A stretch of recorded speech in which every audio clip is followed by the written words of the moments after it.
Alright, so I'm back at it again, obviously, yes, for another video, this time for my WWE Money in the Bank 2013 pay-per-view review, giving you guys my overall thoughts and opinions, how I felt about the show, and we started things off, of course, with the kickoff match between the Shield and as well with the Usos, and this one was for the WWE Tag Team Championships, and I gotta say, this is probably one of the best kickoff shows I've ever seen for, that type of match to actually be the preview before even having the actual pay-per-view start. So with this one, damn it, the Usos came this close to winning, and I actually thought that WWE was actually going to let the Usos get their win, but they really didn't. So I kind of have a feeling that they might get their chance sometime during the summer, if not sometime during this year for 2013. I kind of have a feeling about that.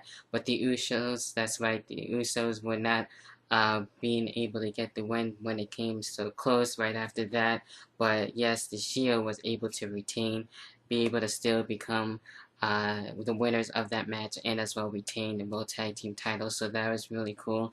And also, speaking of the pre-show, I had a really fun show with the Simon Michael HD pay-per-view pre-show. It was really awesome. We did amazing Daniel Bryan, yes, no, mark out. You gotta check it out, and the rest of the show too, for that matter. But the kickoff show match, that was actually really damn cool.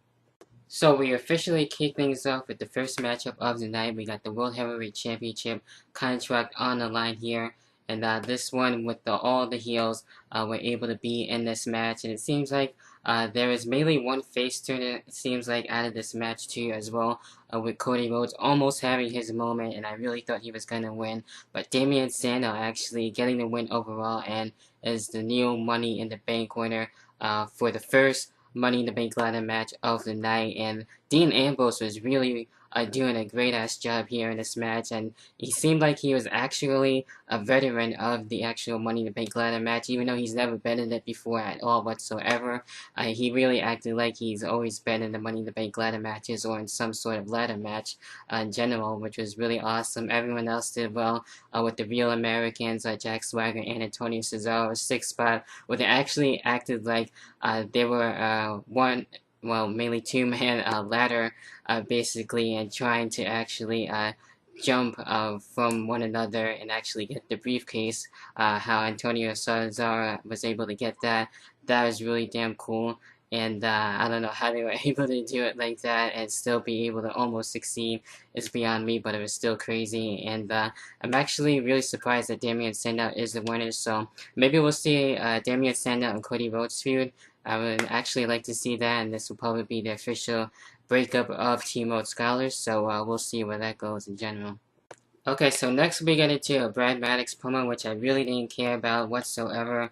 And it was just basically Brad Maddox giving a thank you to Vicky Guerrero and showing a video package, and that was really about it. So it was really, to me, kind of a waste of time and not needed on pay-per-view, and they could have saved it for a Raw, basically.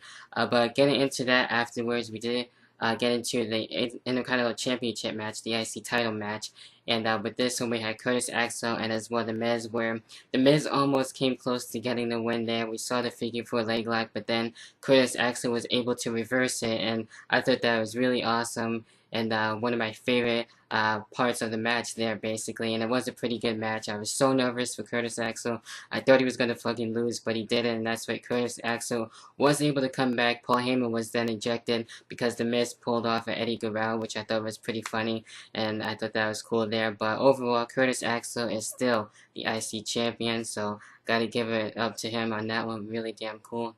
Alright, so from there we move on to the Divas Championship, where we had AJ Lee and as well Caitlyn going at it, continuing on their feud. And with this one, this was actually a good Divas match between these two, and they never seemed to disappoint, and AJ Lee was able to get the win. That's right, RKO 2582, that's a shout out for you, man. I know you were hoping for it, and I sure was too as well. So it seems like this feud might actually be continuing into SummerSlam, maybe at the end there. I actually like what they're doing between these two. And that submission, man, that AJ Lee does is really devastating, so I'm actually really happy that AJ Lee was able to get her win and as well to be able to retain the Divas title.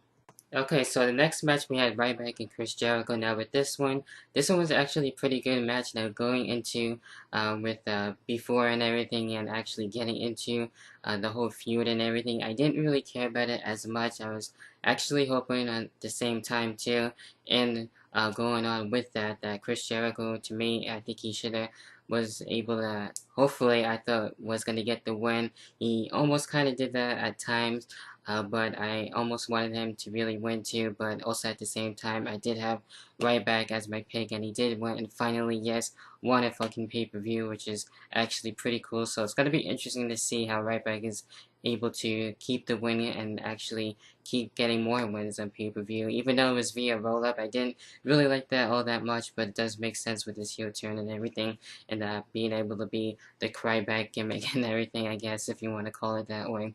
But, it is what it is when it comes to that. So, Ryback getting a win, and that's pretty damn cool there. So, it's going to be interesting to see where this is going to go. I'm sure probably Vicky Guerrero will probably manage Ryback now, since Ryback was able to basically save her job and be able to keep her still in her WWE and have her go back to managing. I think that would be really cool for Vicky Guerrero and as well Ryback, but only time will tell when it comes to that too as well.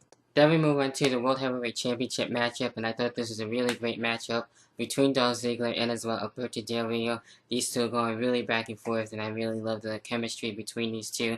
I really like the spot where Dolph Ziggler basically hit the X Factor, and then we had the Fairmaster 2 as well in this one. And then after a while, we had AJ Lee coming out, where I thought she was going to screw over Dolph Ziggler, but in a way, she kind of did. She hit the Divas title onto, I believe, it was Dolph Ziggler at the time.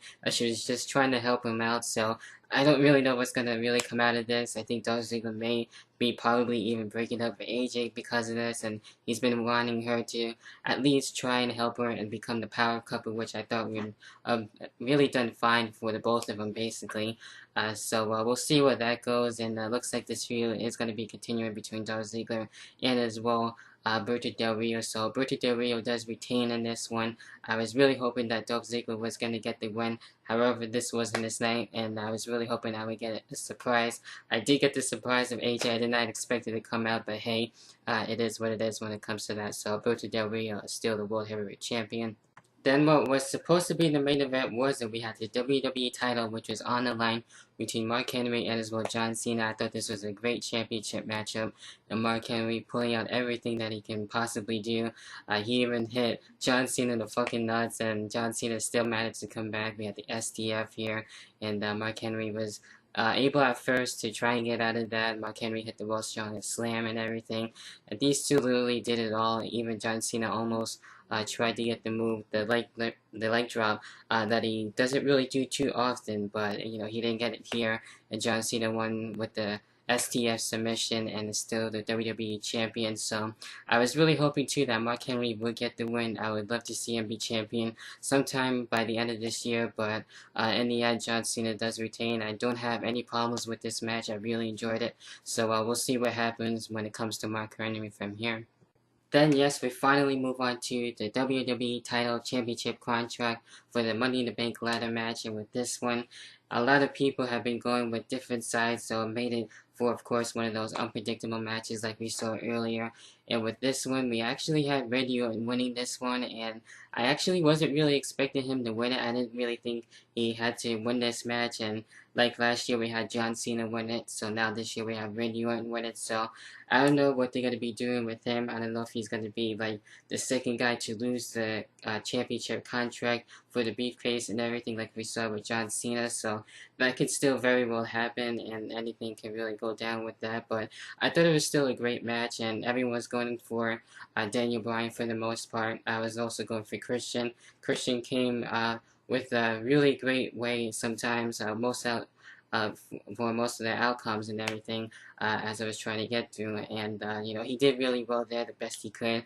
I really thought he was going to win it at times, but, once again, he didn't really get the chance that he truly wanted. But, there's always next time, and we'll see what happens with Christian there. RVD, he made a really great return, and everybody was marking the hell out and doing the RVD chants and everything like that. So that made it out for a really cool night. Sheamus actually showing shades of heel Sheamus, I thought, in this match, and bringing back the pro kick, of course, and as well the Celtic cross to Christian. Not exactly what I wanted to see, but it was kind of cool to see the Celtic cross there, and Sheamus was out for a while, kind of like what he was trying to do to, I believe at the time, Daniel Bryan. He was trying to take him out, and it was kind of like what happened between Sheamus and Sin Cara a while ago. So that was cool, and as well, Daniel Bryan and CM Punk also got to fight it out for a little bit. So overall, I still enjoyed it and made it out for a good pay-per-view. I had fun. Especially on the pre-show and as well, enjoying the actual pay-per-view and everything. So, especially too with earlier, shout out to everyone who was able to make it out to the pay-per-view pre-show. Hopefully, you guys enjoyed Money in the Bank. I know I sure did. Leave your comments down below. How did you feel about everything that happened at Money in the Bank, and how do you feel about Randy Orton and Damian Sandow being the new Mr. Money in the Banks back to back?